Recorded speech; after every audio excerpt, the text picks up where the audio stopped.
बरसात की वो रात किसी आम रात जैसी बिल्कुल नहीं थी। बादल गहरे और भारी थे।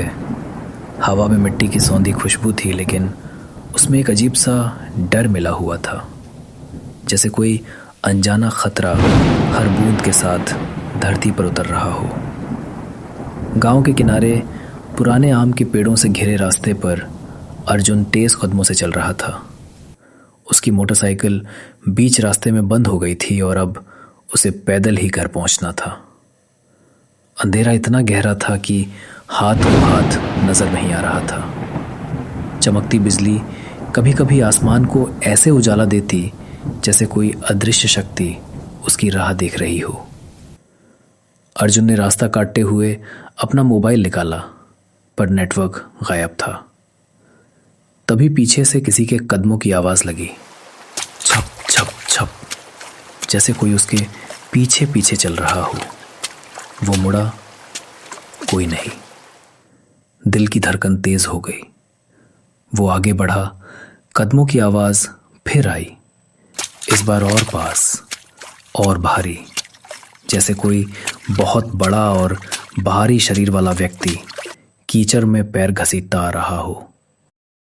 अर्जुन ने आवाज लगाई, कौन है? कौन है वहां?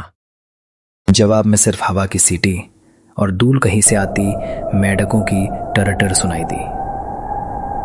अर्जुन के मन में डर था। कुछ देर बाद वो उस पुराने पुल के पास पहुंचा, जिसके बारे में गांव वाले कहते थे कि बरसात की रातों में यहां कोई आत्मा भटकती है। पुल टूटा फूटा था। उसके नीचे से काली नदी का पानी उफनता हुआ बह रहा था। अर्जुन ने हिम्मत कर पुल पर कदम रखा। तभी उसने देखा, पुल के दूसरे सिरे पर एक सफेद साया खड़ा था, लंबा, दुबला, भीगा हुआ। उसका चेहरा झुका हुआ था और लंबे बाल उसकी आंखों पर चिपके थे। अर्जुन का खून जम गया। वो पीछे हटना चाहता था, पर उसके पैर ठिठुर कर वहीं जड़ हो गए। साया धीरे धीरे उसकी ओर बढ़ने लगा। हर कदम पर उसके पैरों की छप छप नदी की आवाज से भी ज्यादा तेज सुनाई देती। अर्जुन ने हिम्मत जुटाई और दौड़ पड़ा। वो साई के पास से भागता हुआ दूसरी तरफ जाना चाहता था, पर जैसे ही वो उस साई के पास पहुंचा, वो अचानक चीख उठा, रुक जा। उसकी आवाज इतनी गहरी और भयानक थी कि अर्जुन का शरीर सुन्न पड़ गया। उसने पीछे देखा। साया अब तेजी से उसकी ओर बढ़ रहा था, मानो उसके पैर जमीन को छू ही नहीं रहे हों। अर्जुन ने मुड़कर फिर दौड़ लगाई। बारिश और तेज होने लगी। हवा गोले की तरह घूम रही थी। करीब 100 मीटर आगे जाकर उसे एक कच्चा घर दिखा, जिसकी खिड़की में हल्की रोशनी झिलमिला रही थी। वो राहत की सांस लेते हुए अंदर की ओर बढ़ा। दरवाजा खुद ब खुद चर्र की आवाज के साथ खुल गया। भीतर एक बूढ़ी औरत बैठी थी, सफेद साड़ी में, हाथ में एक पुरानी छतरी थी। उसने अर्जुन को देखते ही कहा, बारिश की रात में यहाँ कौन आता है बेटा? अर्जुन को कुछ समझ में ही नहीं हो रहा था। अर्जुन ने कांपती आवाज में कहा, मैं रास्ता भटक गया हूं। बाहर शायद कोई मेरा पीछा कर रहा है। बूढ़ी औरत शांत रही, फिर धीमे से बोली, यहाँ हर किसी का कोई न कोई पीछा करता है, तू बैठ जा। अर्जुन को लगा शायद ये औरत अजीब है, लेकिन भीग कर ठंड से कांपते हुए उसके पास कोई और विकल्प नहीं था। इसलिए वो चुपचाप वहां बैठ गया और सुबह होने का इंतजार करता रहा। कुछ मिनट बाद बूढ़ी औरत ने पूछा, तेरी मोटरसाइकिल कहाँ बंद हुई? जंगल के मोड़ पर। औरत ने सिर हिलाया। जिस रास्ते से आया है वो मौत का रास्ता है बेटा। वहां बरसात की रात एक आत्मा घूमती है, एक औरत जो इसी नदी में बह गई थी। अब वो हर आने जाने वाले को अपने साथ ले जाती है।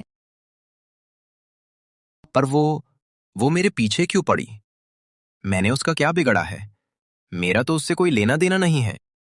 बूढ़ी औरत मुस्कुराई, क्योंकि तूने उसकी आवाज सुनी है, अब वो तुझे छोड़ेगी नहीं। अर्जुन डर से खड़ा हो गया। मैं जा रहा हूं। वो बाहर की ओर भागा, लेकिन जैसे ही उसने दरवाजा खोला, बाहर वही सफ़ेद साया खड़ा था, छतरी लिए, बिल्कुल बूढ़ी औरत जैसा। अर्जुन घबराकर पीछे मुड़ा। अंदर बैठी बूढ़ी औरत गायब थी। उसकी जगह सिर्फ एक पुरानी टूटी हुई कब्र थी, जिस पर लिखा था, यहाँ बारिश की रात में मारी गई महिला की आत्मा निवास करती है। अर्जुन ने पूरी ताकत से दौड़ना शुरू किया। पीछे से वो औरत चीखती हुई उसके पीछे दौड़ रही थी। चीख सुनकर ऐसा लग रहा था जैसे हवा भी जम गई हो। अर्जुन की आंखों के सामने घर की रोशनी दिखने लगी। बस कुछ कदम। लेकिन जैसे ही वो दरवाजे तक पहुंचा, किसी ने पीछे से उसकी कलाई पकड़ ली। बर्फ जैसी ठंडी पतली उंगलियां। उसने उसे जोर से खींचा। अर्जुन मुड़ा। औरत की आंखें लाल जल रही थी, चेहरा पानी से सूजा हुआ, होंठ फटे हुए। अर्जुन चीख उठा, बचाओ। सुबह गांव वालों ने अर्जुन को उसके घर के बाहर बेहोश पाया। वो भीगा हुआ था, शरीर पे खरोंचें और चेहरे पर डर की परतें जमी हुई थीं। होश आने पर उसने कांपते हुए सारी बात बताई, पर कोई उसकी बात पर विश्वास नहीं कर पाया। पर एक बात सबको डरा गई। अर्जुन के कपड़ों पर मिलीचर और नदी के काई के निशान थे, और उसकी कलाई पर उंगलियों जैसे गहरे नीले निशान, जैसे किसी ने रात भर पकड़ कर रखा हो। गांव वाले आज तक कहते हैं, बरसात की रात उस पुराने पुल के पास मत जाना। वहां कोई ना कोई आज भी अपना शिकार ढूंढता फिरता है।